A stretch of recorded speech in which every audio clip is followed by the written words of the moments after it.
Story 1. The Mark of the Solstice. I was a junior at a small liberal arts college in Vermont. It was late December, just before winter break, and the campus was buried under 3 feet of snow. My roommates, Caleb and Ben, and I were bored out of our minds. We weren't part of the Greek life scene, so our weekends usually consisted of video games and cheap beer in our dorm. On a Friday night, Ben matched with a girl on Tinder named Saskia. She invited us to a winter solstice party at an off-campus house deep in the woods. "It's an open invite," Ben insisted, showing us her profile picture. She was stunning. Pale skin, dark hair, very goth chic. She said bring friends. We piled into my Subaru and drove out. The address led us up a winding, unplowed dirt road about 5 miles from campus. The house was an old, sprawling farmhouse that looked like it hadn't been renovated since the 1800s. Every window was glowing with warm, orange light. We walked in. The vibe was weird. It didn't smell like stale beer and sweat like a normal college party. It smelled like pine needles and cinnamon. The music wasn't heavy bass. It was a low, rhythmic drumming, almost like a heartbeat, playing from hidden speakers. The guests were all dressed nicely, sweaters, slacks, dresses. We felt underdressed in our hoodies and jeans, but everyone was incredibly friendly. Too friendly. People kept touching my arm, patting my back, smiling with wide, unblinking eyes. "Welcome," a woman said, handing me a mug. "It's mulled wine, family recipe." I took a sip. It was delicious, but it had a metallic aftertaste. Ben went off to find Saskia. Caleb and I wandered into the living room. That's when I noticed the marks. A guy standing near the fireplace laughed, tilting his head back. On his neck, right over the jugular vein, was a small black symbol. It looked like a tree branch, or maybe a rune. It looked like a fresh tattoo, the skin around it slightly raised and red. I nudged Caleb. "Did you see that?" "See what?" "That guy's neck." We looked around. A girl walked past us. She had the same black rune on her wrist. An older man, why were there older people here, had it on his hand. I started to feel dizzy. The room was spinning slightly. The drumming music seemed to be getting louder, syncing with my own heartbeat. I went to find a bathroom to splash water on my face. I opened the first door in the hallway. It wasn't a bathroom. It was a study. Inside, Ben was sitting in a chair. Saskia was standing over him. She was holding a small silver knife. She was tracing it gently along his jawline. Ben looked tranced out, staring blankly at the wall. "Ben?" I said. Saskia snapped her head toward me. Her eyes were completely black. Not contacts. Her pupils were blown wide, consuming the iris. "He's being chosen," she hissed. "Close the door." I didn't close the door. I grabbed Ben by the collar and yanked him out of the chair. He stumbled, confused. "Dude, what?" Ben mumbled. "She was just..." "We're leaving," I said. "Now." We ran into the hallway and grabbed Caleb, who was talking to 2 girls who were aggressively trying to get him to go down to the basement. "Go!" I shouted. The music stopped.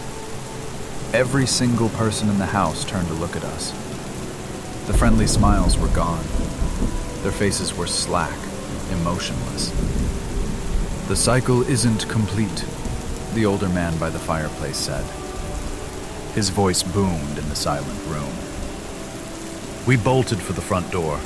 I threw it open and we sprinted into the snow. Behind us, we didn't hear footsteps. We heard chanting. A low, guttural chant in a language I didn't recognize. We jumped in the Subaru. My hands were shaking so bad I dropped the keys. "Start the car!" Caleb screamed. I looked out the window. The guests were standing on the porch. They weren't chasing us. They were just watching. And all of them, every single one, had their right hand raised, palm facing us. On every palm was that black rune. I got the car started and sped down the icy road, drifting corners until we hit the main highway. The next morning, Ben woke up with a splitting headache. He didn't remember the knife, but when he went to brush his teeth, he screamed. On his neck, right where Saskia had been tracing the blade, was a faint black bruise in the shape of a tree branch. We never found the house again. We tried to drive back the next day in the daylight, but the dirt road dead-ended into a dense forest where the house should have been. Saskia's Tinder profile vanished. But sometimes, when it snows, Ben says he can hear that drumming sound. And the bruise on his neck, it never fully faded. It just went deeper under the skin. Story 2. The Flash in the Rain. I moved to Seattle 2 years ago to finish my graphic design degree. I found a studio apartment in Pioneer Square, one of those industrial chic buildings with exposed brick, high ceilings, and massive windows that look out into the alleyway. It was overpriced, and the landlord, a guy named Rick, was a total slumlord, but I loved the aesthetic. I was in my final semester, meaning my life lived on my laptop. My portfolio, my thesis, everything was on that MacBook. One Tuesday afternoon, I was at a coffee shop near campus. It was crowded, noisy, the usual vibe. I got up to grab my mobile order from the counter, maybe 10 feet away. I took my eyes off my table for 30 seconds. When I turned around, my backpack was gone. Panic set in immediately. My laptop, my wallet with my ID, and, worst of all, my keys were in that bag. My apartment keys were on a distinct, bright yellow lanyard. I filed a police report, but the cops basically told me, "Welcome to the city." I tracked my laptop, but it was offline. I called Rick, my landlord, begging him to change the locks. "It's a specialized deadbolt," he grumbled over the phone. "I have to order a new core. It'll take a week. Just use the chain lock when you're inside." I felt exposed. My ID had my address. Whoever had my bag had my keys and knew exactly where I lived. 2 days later, the rain started. A classic Seattle downpour that didn't stop. I came home from class to find something taped to the call box in the lobby. It was a piece of notebook paper, folded into a square. Written on the front in jagged black Sharpie was 4B. That's my apartment number. I opened it. Inside, there were no threats, just a list. 8 a.m., coffee. 12:30 p.m., library. 6:15 p.m., home.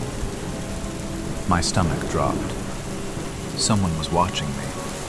Not just watching, tracking. I ran upstairs, through the deadbolt, and latched the chain. I pushed a heavy chair against the door. I didn't sleep that night. Every creak of the old building sounded like footsteps. The next night, Thursday, was worse.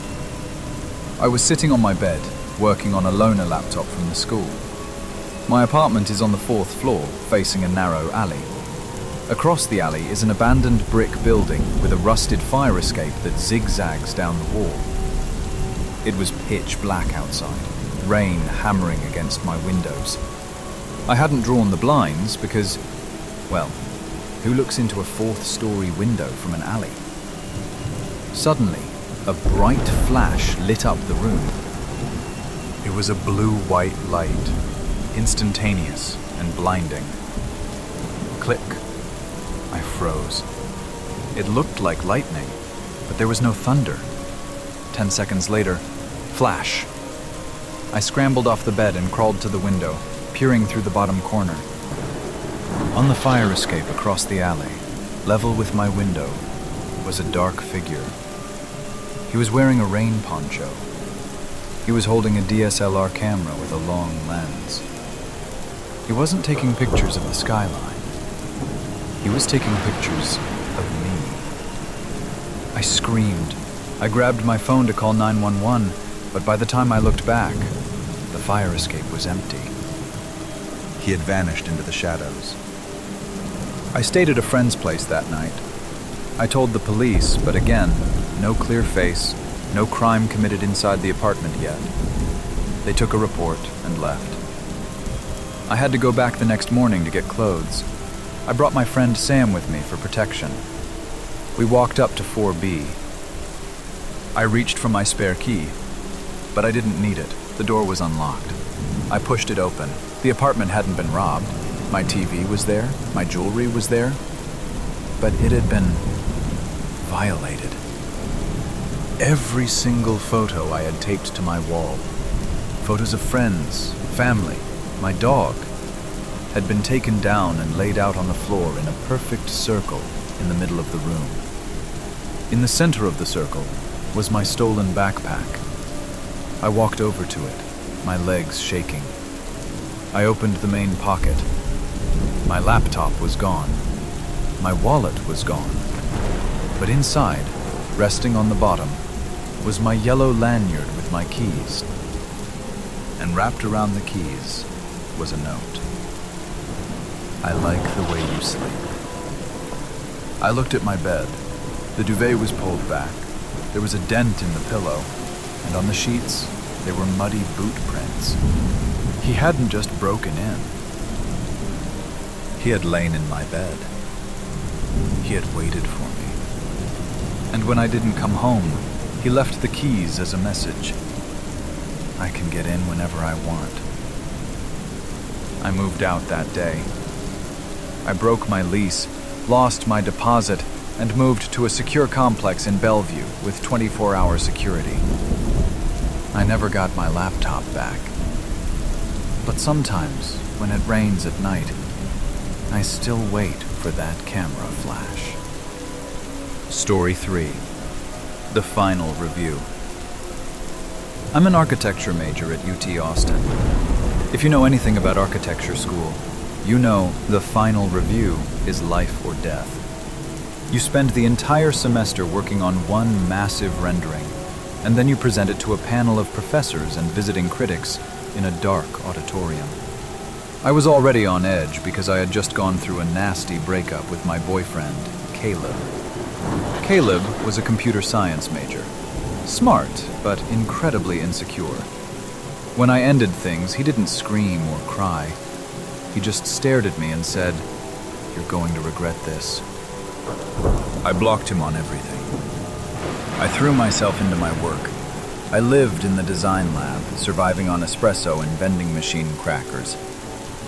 A few days before the presentation, weird things started happening in my apartment. I lived on the ground floor of a complex in West Campus. My smart lights would turn red in the middle of the night. My Spotify would randomly start playing heavy metal at max volume when I was in the shower. I assumed it was a glitch in the Wi-Fi, or maybe Caleb messing with my shared accounts. I changed my passwords, but the glitches didn't stop. The day of the final review arrived. I was exhausted, but confident. My project, a redesign of the downtown library, was flawless. I stood at the podium in the lecture hall. There were about 200 people in the audience, students, faculty, and industry professionals. The lights dimmed. The room went silent. "My name is Maya," I said, my voice projecting, "and this is my proposal." I clicked the remote to advance the slide. The screen behind me didn't show my architectural rendering. It showed a video file. It was grainy, night vision footage. The camera was moving. It was a point-of-view shot, like someone wearing a GoPro. The person was walking through a window. My apartment window. I froze. The audience murmured, confused. They probably thought it was an artistic walkthrough of the building. But then, the camera moved into my bedroom. It showed me. I was asleep in my bed, wearing an oversized t-shirt. The camera got closer, inches from my face. I could see my chest rising and falling. A gloved hand reached out and touched a lock of my hair. Then, a voiceover started. It wasn't a human voice. It was a synthesized, robotic, text-to-speech voice. She thinks she's safe. She thinks she's smart. But she leaves the window unlocked.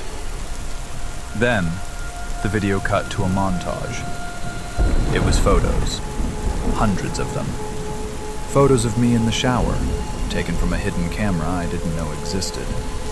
Screenshots of my private text messages complaining about my professors. A list of my passwords.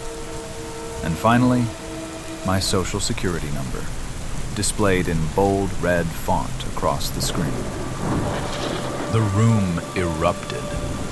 People were gasping. My professor rushed the stage to unplug the projector, but he couldn't find the cord fast enough. The robotic voice laughed. Look at her. Look at how scared she is. I didn't scream. I couldn't. My throat closed up. I felt like I was naked in front of everyone I respected. I dropped the clicker and ran. I burst out of the auditorium doors, hyperventilating. I locked myself in a bathroom stall and threw up. The university launched an investigation. The police got involved. They brought Caleb in. He admitted he was angry. He admitted he posted my phone number and email on a sketchy revenge forum on the dark web. But he swore he didn't hack me. He didn't have the skills to bypass the university's firewall to hijack the projector. The forensic IT guys found the source. It wasn't Caleb. It was a user from the forum. Someone Caleb didn't know. Someone who saw my info, realized I was a local student, and decided to turn my life into a game. They found malware on my laptop. It had been there for weeks. The hacker had been watching me through my webcam, listening to my microphone, and keylogging my passwords. The video of me sleeping? That wasn't a recording. The police found footprints in the mulch outside my window. He had physically been inside my apartment 2 nights before the presentation to film it. They never caught the hacker. He routed his IP through servers in Russia and China. He vanished into the digital ether. I dropped out of the program. I couldn't walk back into that building. I moved back home to Dallas. To this day, I don't own a laptop. I put tape over every camera lens I see.